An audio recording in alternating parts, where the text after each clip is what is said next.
Hey guys, it's Mathel here once again, and if you'd followed my previous videos, you would know that I think Infernal Blow is one of the most satisfying skills in the game, and something everyone should try out at some point of their lives. Now, this time around, I wanted to take Infernal Blow, since it's slight rework, into the next damage, I don't know, stratosphere, atmosphere, galaxy, universe, whatever, and go with a Brutus lead sprinkler, Berserker, stacking an Abyssus as well. So the idea of the build is to test out the new revamped melee skill and style of Infernal Blow, but on a hugely more damage scale than ever before, and building around a Brutus lead sprinkler, which is always a fun item to do, or just stat stacking builds in general are pretty fun because you min-max in a slightly different way to most other builds, since you all of a sudden value your stat total as well. So the build currently has about 1300, 1400 strength without doing too many things to get there, so it is realistic to be hitting even bigger numbers nowadays. And then I wanted to build entirely around Infernal Blow, so I've been trying out various supports for it in the form of Melee Splash, Ancestral Call, Multi-Strike, Shockwave, and seeing what really fits. And you can see throughout most of these clips in this video, I will probably just be using Ancestral Call. Near the end, I think I slap on some Melee Splash, but for the most part, Melee Splash doesn't seem too necessary. Simply because when you Ancestral Call things 3 at a time, the explosions go off and then it kinda already explodes the pack by itself. Melee Splash just does even more explosion more reliably, so if you need the damage or the AoE, then it does become a little nicer. But this character is supposed to be dealing with the single target issue of Infernal Blow because it has great clear. However, the single target has never felt too great because it's basically just a default slap with a bit of built-in stacking exploding damage as well, which just hasn't been that great compared to the real single target skills out there.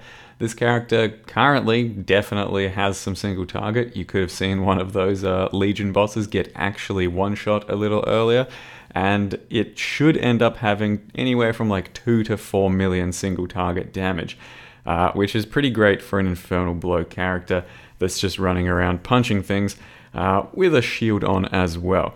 Granted, I am a Berserker with the 10% increased damage and wearing an Abyssus with the 40% increased physical damage, but I'm doing my best to negate that with 7k life, some good armor, maybe some Val Molten Shell, and actually haven't really died to anything too stupid yet anyway, so maybe it'll be fine throughout the entire game. But also trying out Shield Charge for the first time since the reworks, and it does feel pretty good if you have the right attack speed, the right movement speed, and overall I think I like it a bit more as a travel skill than Leap Slam for most content, and I'm sticking to it for now. But I'm still just trying to suss out what best links I'm doing. I only just then picked up a 6th link at like level 85 or so. So I think all of the clips in this video are on a 5 link, maybe this last 30 seconds or so is on a 6 link, but there's nothing really inherently expensive about this build. It's just stacking a bunch of strength, Brutus lead sprinkler, and then letting Berserker do the talking with all of its damage, because Berserker does seem pretty damn nutty at the moment. This, I believe, is me using Melee Splash, Ancestral Call, and Increased Area. So this is a 6-link clip where I am not even using 3 of the links for damage, and one of them actually reduces my single target damage, and you can still see that boss just get obliterated.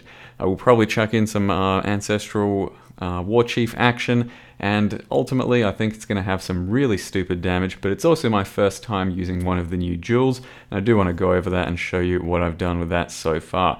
But let me jump into what the character looks like and how Infernal Blow functions.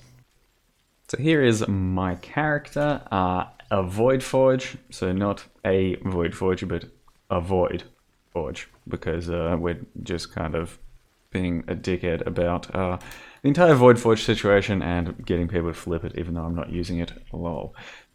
It is a Berserker, level 87 at the moment with 6700 life, and I am using a jewel here, but I just wanted to show you the difference between a couple of jewels. And first and foremost, I want to dive in and just show you what the Infernal Blow situation sounds like if you are yet to try it yourself, because it is pretty juicy and it is something that you should at least hear before you get into. So for me personally, I have to nerf my damage quite a lot with Ancestral Call, Multi-Strike, Melee Splash, and then use Increased Area to get these good explosions happening, because otherwise I'm just going to one-shot the mobs and it's not going to have the same effect. But if we're doing it just like this, you just explode every pack you come into contact with because of the interaction of how Infernal Blow goes, and it sounds extremely satisfying. So you stack up your rage with this playstyle fairly slowly, since I don't have additional rage put in right now, but I was mapping and playing with additional rage because that stacks your rage just a bit faster. But you can hear just how nice it is, how awesome it is to explode these mobs, and it's so satisfying that it's one of my favorite skills to play as a melee character. And shit, let's see if we can even pop this Legion Monolith and how it goes. It seems to clear legions pretty well at the moment, and it really depends on what sort of links and all that I run, I think. But without really going too deep into it, just pop a few of these. They do get very dangerous, and it even crashes sometimes, I guess. This is my first try playing since the new patch, and I guess there's a few issues. So yeah, cool, that didn't go entirely according to plan, and probably died during that.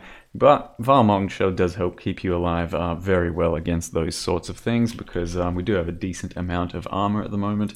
And yeah, like I said, I should be hitting about 7k life, got good leech, and overall I'm not too threatened by these legions and shit. If I feel like I will be later on, I'll probably grab a Basalt Flask to help counteract all of the damage I'm going to be taking.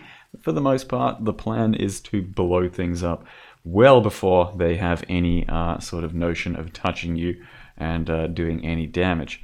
So the character is based around Brutus Lead Sprinkler, does 4 to 7 fire damage per 10 strength. Now it is local to the weapon, so if you do wield them, all that means is you'll have fire damage going to each individual weapon. It's not going to stack together like it used to. Likewise, if you have a different offhand, the fire damage is only going to go to this weapon, so your offhand won't be getting that huge amount of fire damage.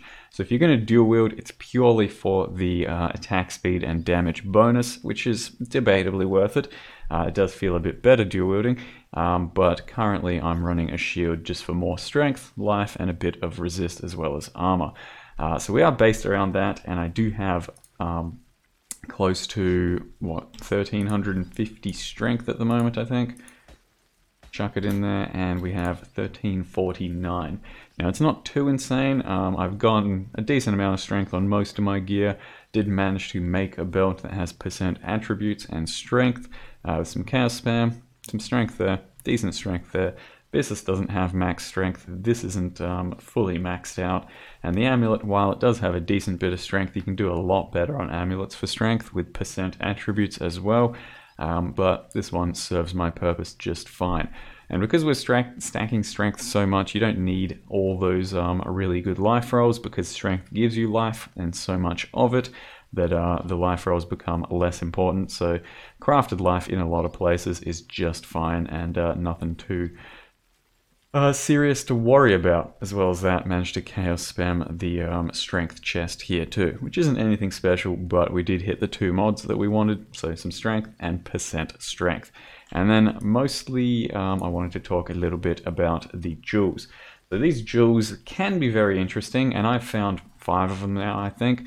2 of them were these Karui type jewels. So if they say Karui like this, and they are Lethal Pride, that means they're always going to change the big nodes, these notables, or keystones rather, into a certain other keystone. So they're always going to have that same effect. But because they say at the top, on that top row, certain amount of warriors and Rakiata, or it'll be certain amount of warriors and something else, like Comb, that means that the notables that it changes, these sorts of things, are going to be different. This one that I happen to find, I haven't touched it, haven't divined it or anything, gives me what seems to be pretty much a perfect bunch of stats for this type of build, and that's why I ended up putting it here and not changing it, simply because it works really nicely for my build. So what these do is add an extra little node to every one of these notables, and I've got quite a few notables in this tree. As well as that, it gives another 2 strength per little travel node and 4 strength per not really travel node, but special little notable as well. So it got 4 strength on each of these, 2 strength on each of these. In total it's 44 strength, but more importantly we get 5% increased strength here, 5% increased strength here, 30% melee crit strike chance, 15 melee crit multi, 20% increased melee damage, this does nothing, and then 1% of life regen over here. And it's really complicated to be able to try and sell these jewels because you won't know what they do unless someone shows it to you. It doesn't even work in Path of Building, so it just straight up doesn't exist in Path of Building at the moment. And if you want to incorporate it, you have to do something like this. You have to just create your own jewel, which I have, and then edit in everything it does. And when it's all condensed together, you can see this is a pretty insane jewel for my build. Just randomly came across it. It's worth something like 15% damage, which is roughly the same amount as a Watcher's Eye with penetration, if I'm going to run Anger, for example. It's roughly worth about that same amount of damage, so it is fairly worth doing. For example, you can see though, this one here has a different amount of warriors under Rakiata. This one has 14, that one has 10,000, and all of these notables are going to be different. This one has burn damage, this one has burn damage as well. That's totem placement speed, that's melee damage. This one has 20 fire res. So all of them end up doing different things based off of the Divine Orb. So if you Divine Orb these types of jewels, the number of warriors is rerolled, and so is the commander leadership. And if you get the right one, you could get something potentially better than mine over here, or you could get something similar. But I wouldn't go chasing it. It's just a nice bonus if you've got it, or if you know one that someone already has, you can then build around that exact mechanic. But for the most part, I think it's basically going to be something you do by getting your own jewels, divining, putting them on trees, and seeing how you want to build around them, if you want to build specifically around them. And the best and easiest way to do that is going to be to make a Scion jewel tester that takes all the jewels on the tree. So they're pretty complicated things, and as far as I can tell, the only thing that's I've seen that's been worth it so far is this one for me, and it's for this circle, strictly for the character I'm currently playing. So I think the way I'm going to treat these jewels is basically make characters as I normally would, grab my jewels and test if they're going to be better in any of my local jewel areas. If they are, then potentially put them to use. So no big deal if you can't get this one. It's not really going to change the character by that much. You know, you could instead get a different jewel or start beefing up some of your gear instead. It's really nice, but it's by no means defining to my character. Now that's over, I can talk a bit more about the character. Stack a lot of strength, hit very hard. So that's the name of the game with Berserker over here. I have the Rage mechanic, which gives us a lot of our damage and attack speed throughout the build. Feels very good once you've got it stacked up, and I'd recommend that as your first 4 points on pretty much any Berserker build.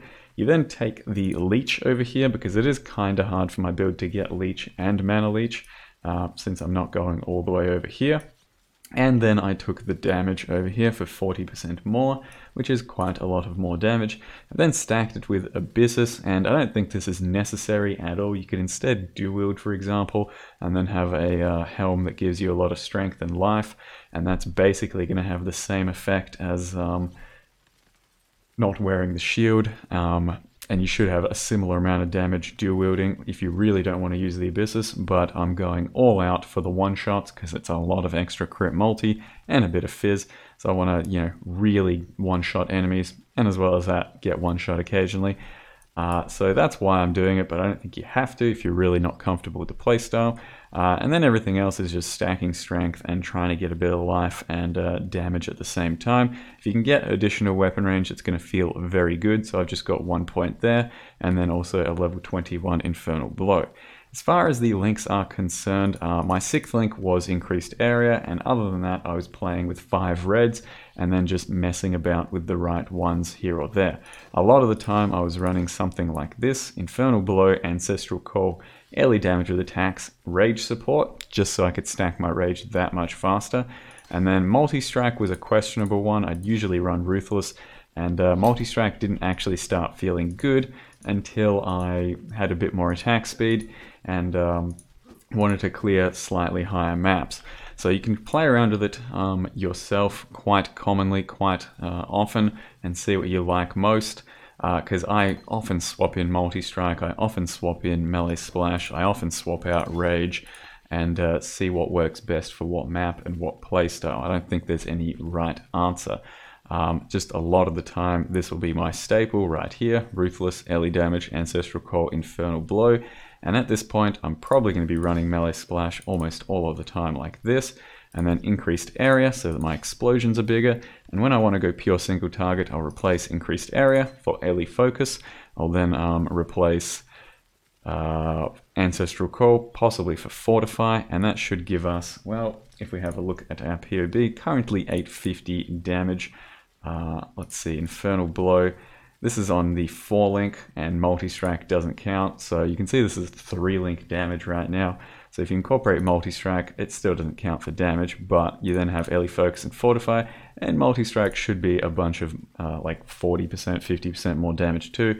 So it should be something like 2.5 million at the moment on single target, which also does not show the damage you're gaining from the extra stacks of debuff and charges if you read the actual skill.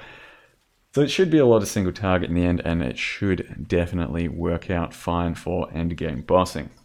As far as my reservation is currently concerned, I run a War Banner, Blood and Sand just for more area, Precision, and that's all I've got at the moment. But I'm thinking about what to put here. Maybe I'll run a Flammability, Blasphemy, maybe I'll run Anger and try and fit in a bit less aura reduction.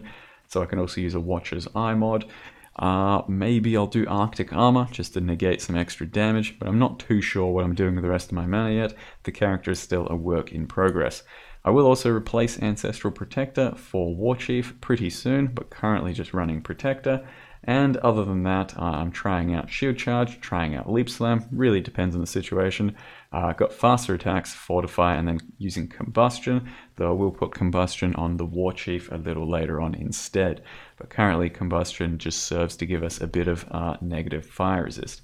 Other than that, I will also mention I've tried out Shockwave. It does a bunch of extra damage and area clear, but it does take away from the feeling of Infernal Blow, because when this hits, it doesn't have that big. So you could try it, you could use it, maybe it's going to be a single target gem.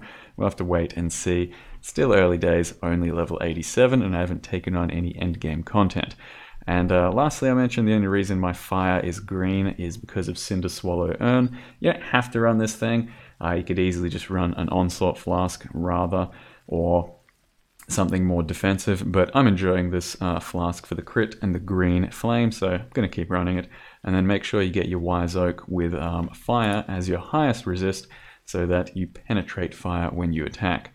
For now though guys, I think that's all I'm going to say. I'm going to keep playing the character and hopefully get it a little bit higher and into endgame content and figure it out for you. But that's my character. That's the Infernal Blow Brutus Lead Sprinkler Berserker. Thank you very much for watching, and I'll see you next time.